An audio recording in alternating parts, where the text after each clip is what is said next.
kita melakukan pola yang benar pada channel YouTube untuk mencapai 1000 subscriber dan 4000 jam tayang itu sangat mudah dan cepat.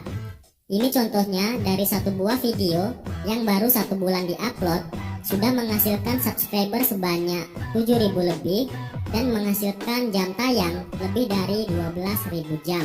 Artinya dari satu video saja sudah bisa lebih dari persyaratan monetisasi.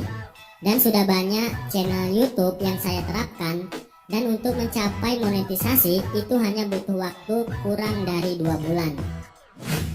Di video kali ini saya akan membagikan langkah-langkah yang benar menjalankan sebuah channel YouTube yang masih baru supaya bisa secepatnya monetisasi dan berkembang. Tapi sebelumnya, buat kalian yang pengen sukses di YouTube, tuh para YouTuber pemula dan membagikan rahasia sukses di YouTube yang tidak kalian temukan di channel YouTube yang lainnya. Kalau sudah, langsung aja kita ke videonya. Yang pertama adalah branding channel. Langkah awal untuk kesuksesan sebuah channel YouTube adalah menyiapkan branding channel dengan baik dan benar.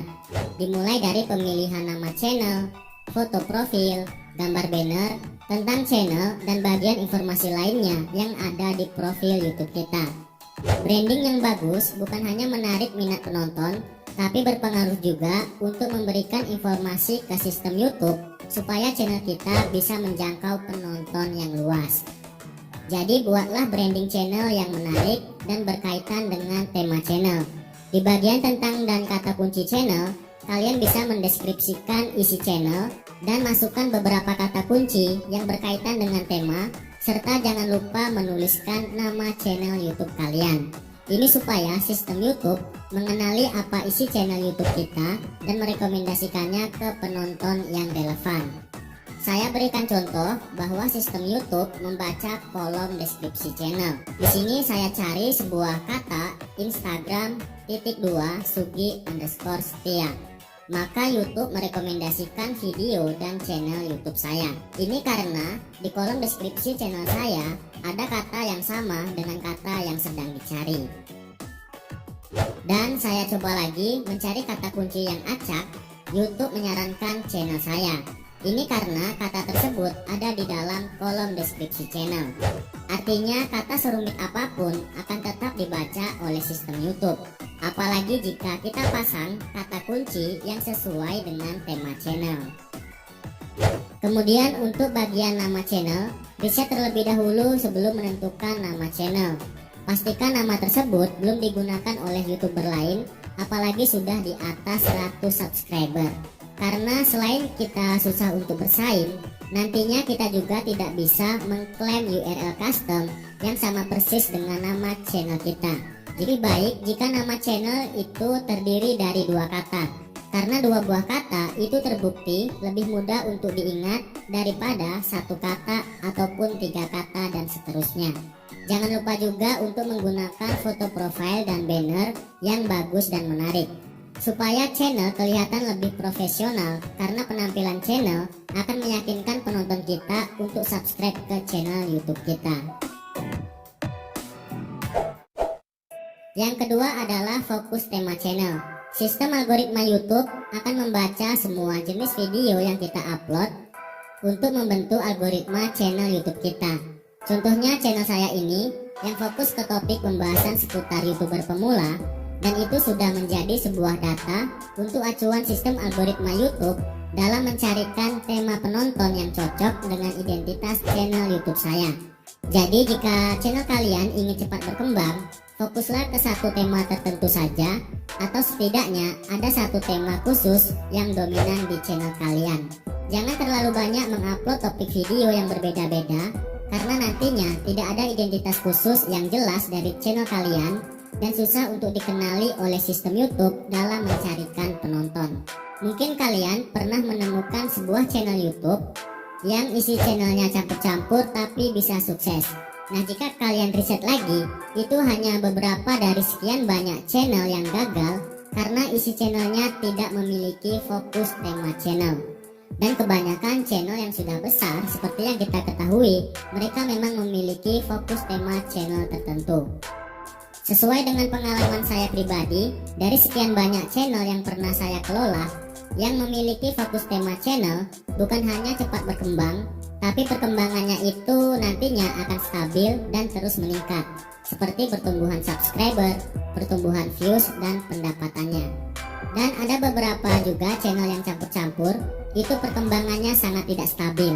Dan walaupun ada beberapa video banyak yang nonton, kemudian nantinya pasti sepi lagi. Dan itu tidak berpengaruh ke perkembangan video yang lain, apalagi perkembangan channel YouTube-nya. Jadi artinya di sini kita harus fokus ke tema tertentu saja. Misalnya tema channel kalian itu musik, fokuslah mengupload video-video yang berkaitan dengan musik saja. Dan misalnya channel kalian itu ada beberapa tema video yang berbeda, setidaknya harus ada satu tema yang kalian fokuskan. Karena sebuah channel YouTube yang tidak atau belum punya fokus tema channel tertentu, algoritmanya akan terus berubah-ubah dan selalu dimulai dari nol, seperti channel yang baru dibuat, walaupun subscribernya dan viewsnya sudah banyak.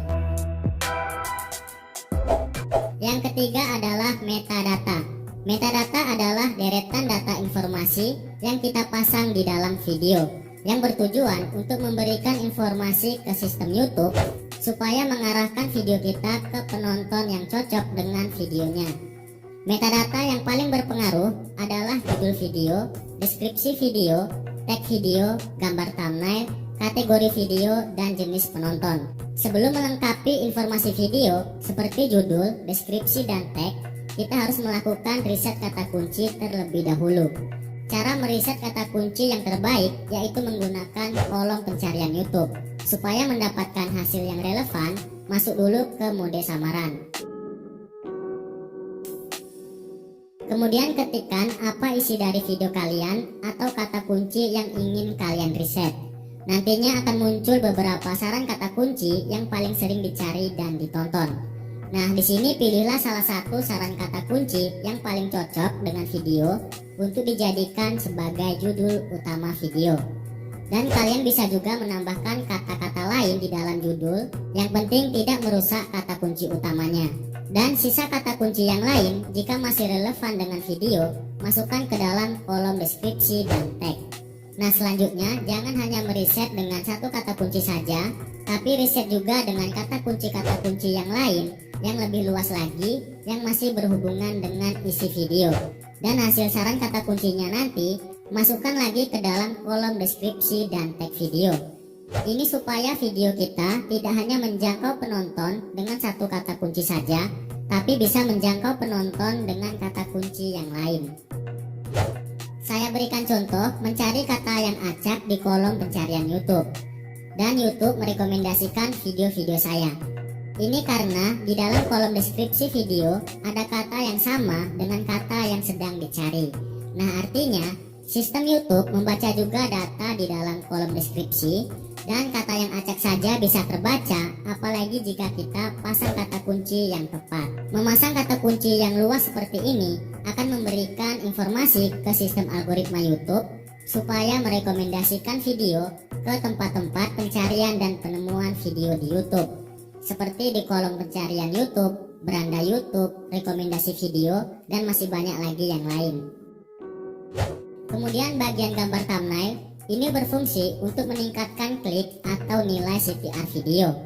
Setelah YouTube membaca kata kunci video, kemudian video akan direkomendasikan kepada penonton. Itulah yang disebut dengan nilai tayangan video. Dan penonton yang mengklik thumbnail dari tayangan tersebut, itulah yang dinamakan nilai CTR, dan barulah video mendapatkan jumlah penayangan atau jumlah tonton yang sebenarnya. Nah, semakin tinggi nilai persentase CTR sebuah video, maka akan semakin direkomendasikan oleh YouTube ke penonton yang lebih luas. Jadi buatlah gambar thumbnail menggunakan foto yang bagus dan mewakili isi video. Tambahkan teks yang jelas dan mudah terbaca, supaya penonton itu cepat memahaminya, kemudian penasaran dan segera mengklik video kalian. Kemudian bagian metadata lain yaitu kategori. Di sini jangan sampai salah dalam memilih kategori video, dan konsistenlah menggunakan kategori yang sama di setiap video. Karena kategori yang sering kita gunakan nantinya secara otomatis akan menjadi kategori channel YouTube kita.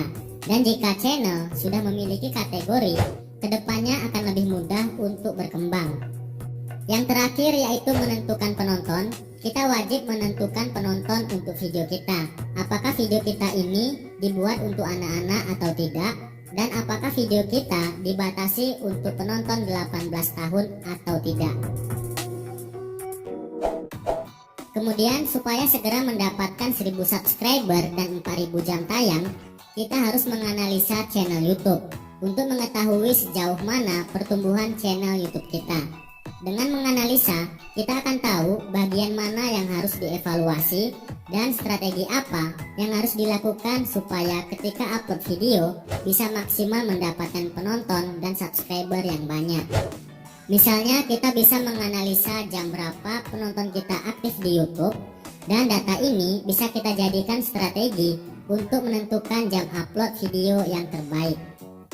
Kemudian data konten yang paling populer di channel kita bisa kita jadikan sebagai referensi ide konten selanjutnya. Maka peluang untuk mendapatkan penonton nantinya akan lebih besar daripada kita buat video selanjutnya dengan format yang belum populer di channel YouTube kita. Kemudian jika nilai CTR video kita itu rendah, ini bisa membuat video kita nantinya sepi penonton. Artinya kita harus membuat gambar thumbnail yang lebih menarik lagi. Dan yang paling penting yaitu bagian data retensi penonton. Jika persentase penayangannya rendah, mungkin video kita terlalu bertele-tele sehingga penonton segera meninggalkan video kita. Tipsnya adalah buatlah video yang singkat, padat dan jelas. Pangkaslah bagian yang penting bagi kalian, tapi itu sama sekali tidak penting bagi penonton. Jangan pernah memanjang-manjangkan durasi video demi mendapatkan jam tayang yang tinggi. Karena jika retensi tontonnya rendah, video tidak akan direkomendasikan oleh YouTube lagi. Sedangkan video yang lebih singkat, walaupun menghasilkan jam tayang yang sedikit, tapi persentase tontonnya akan tinggi.